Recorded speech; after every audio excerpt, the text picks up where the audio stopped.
안녕하십니까. 벨라조 원철 TV의 산부인과 전문의 원철입니다.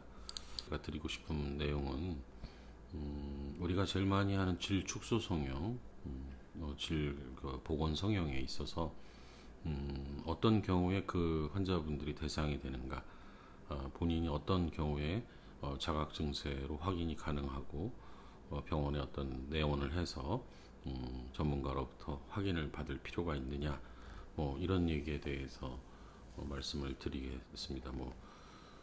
제가 그 정리했던 내용으로 책에는 질환증의 진단이라고 이렇게 항목이 있는 편인데요.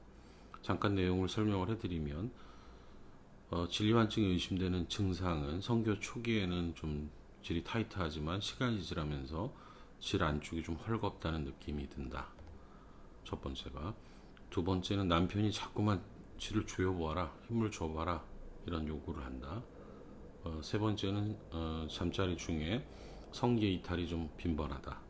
네 번째는 성교 중 질에서 방귀 소리 같이 소리가 나는 경우가 전에 비해 자주 생긴다.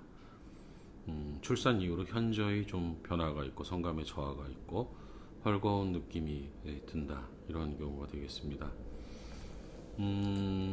제가 이제 환자를 외래해서 보다 보면은 본인이 질 이완증에 해당되는지에 대해서 굉장히 걱정들을 하고 궁금해하는 경우가 있습니다. 대부분의 환자들이 지금 말씀드린 그런 내용으로 이제 병원에 오게 되는데요.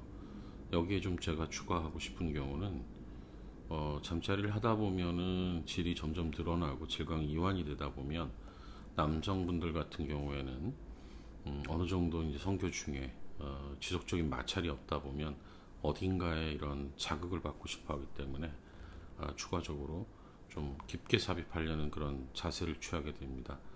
전에 비해서 이런 빈도가 늘고 특히 질 입구나 또는 근육이 많이 있는 질 밑에 3분의 1 조직이 좀 헐겁다 보면은 자궁 경부 쪽으로 이렇게 자극을 받기 위해서 점점 깊이 삽입하다 보면 엉덩이를 잡아 당긴다든지 몸을 더 밀착시킨다든지 하는 경우가 왕왕 있을 수 있습니다. 이러한 경우도 내가 조금 이완이 돼서 힘을 못 주고 있구나, 또는 힘이 안 들어가는구나, 그러다 보니까 남편이 좀 어떤 본인의 어떤 사정까지의 그런 과정에서 자극이 필요해서 접촉을 요구하는구나, 이러한 상황들이 발생할 수가 있습니다. 이러다 보면은 잠자리 중에 자궁 경부가 자극받으면 이제 그런 것들이 복강 내로 전달이 되고 좀 불편함, 성교 후에 불편함을 느낀다든지 또는 그 다음날 좀 분비물이 많아지고 아무래도 자궁 경부와 성기간에 마찰이 생기다 보면 그런 분비물이 생길 수가 있겠죠. 이러한 불편들을 호소하는 경우가 사실은 질 이완증 중에서는 조금 심한 경우에 해당이 되겠습니다.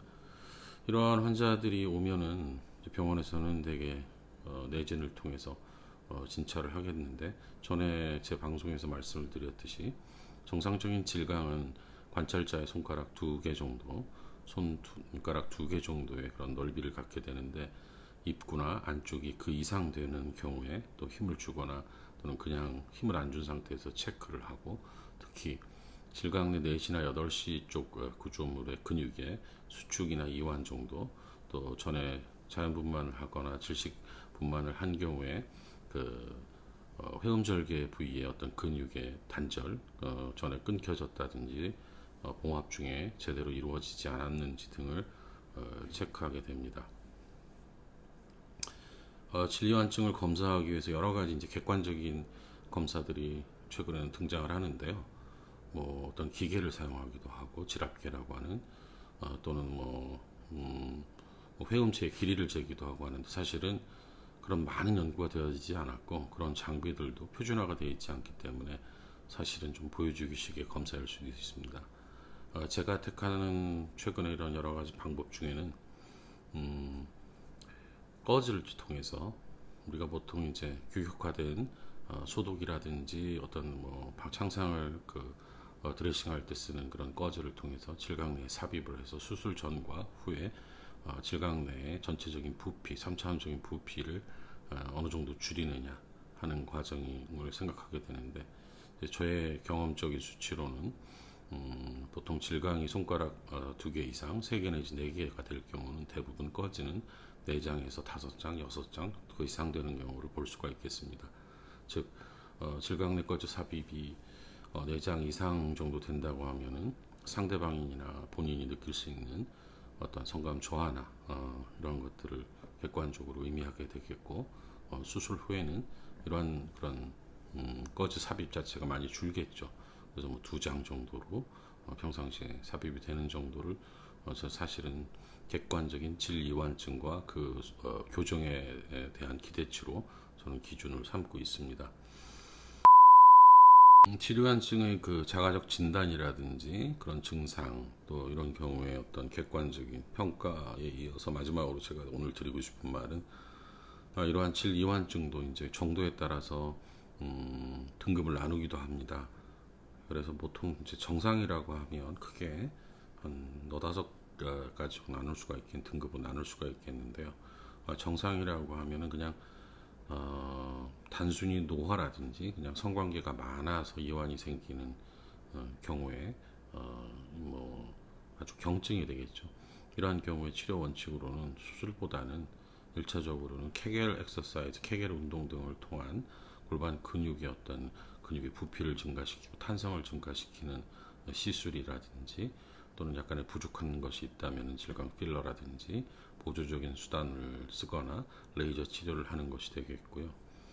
두 번째, 조금 더 심해지면 질식 출산의 경험은 없지만 이제 또 따라서 그러다 보면 회음절개를 넣거나 그러지는 않았지만 이완이 좀 있고 이걸 좀 개선하고 싶어하는 이런 환자들이 있을 수가 있겠습니다. 이럴 때는 예를 들자면 뭐 제왕절개를 하신 환자의 경우가 될 수가 있겠죠. 아이를 한 둘 정도 제왕절개를 낳지만 임신 자체로 인한 질식 출산의 경험은 없지만 임신 자체로 인한 질 이완이 있다든지 또 살면서 좀 늘어난 경우에는 우리가 좀 약식으로 수술을 고려할 수도 있겠습니다. 예를 들자면 안쪽에 골반 근육에 항문거근이나 이런 쪽은 주로 이제 운동을 통해서 강화를 시키거나, 또는 요새 많이 하고 있는 질감 레이저 자극에 의해서 치료를 권할 수가 있겠고요.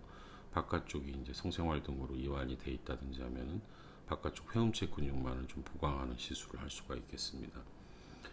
중간 단계에 해당하는 세 번째는 질식불만으로 인해 가지고 이제 근육 손상이 명확히 있고 질점막도 좀 이완이 있는 경우에는 일반적인 질강 복원 근육 성형 수술을 시행하게 되겠습니다. 네 번째로는 질 이완뿐만 아니라 주위 장기가 좀 같이 늘어나서 불편감을 호소하는 경우로 뭐 방광이 빠졌다든지 뭐 요실금이 있다든지 또는 직장 쪽이 좀 늘어지거나 했을 경우에는 수술 범위를 좀 더 넓히고 확대해서 특히 근육뿐만 아니라 주위의 인대라든지 이러한 조직을 정상화시키거나 또는 탄력을 강화하는 그런 시술을 고려할 수가 있겠습니다. 좀 더 이러한 상태를 방치하고 그대로 놔뒀을 경우에 진행되면 결국에는 이제 자궁이 탈출하는 그런 상황까지는 가장 심한 5번째가 되겠는데, 이러한 경우에는 부득이 자궁 절제술이라는 좀 큰 수술을 질식을 통해서 할 것도 고려할 수가 있겠고, 또는 위쪽으로 자궁을 올려붙이는 그러한 좀 복잡한 시술을 필요로 하는 경우가 있겠습니다. 이상으로 오늘 드리고 싶은 말씀들은 질 이완증을 본인이 어떤 경우에 느끼게 되고, 이러한 것들이 병원에 오면 어떠한 과정을 통해서 확진이 되며, 또 그러한 경우에는 단계를 어떻게 나눠서 접근하는지에 대해서 말씀을 드렸습니다.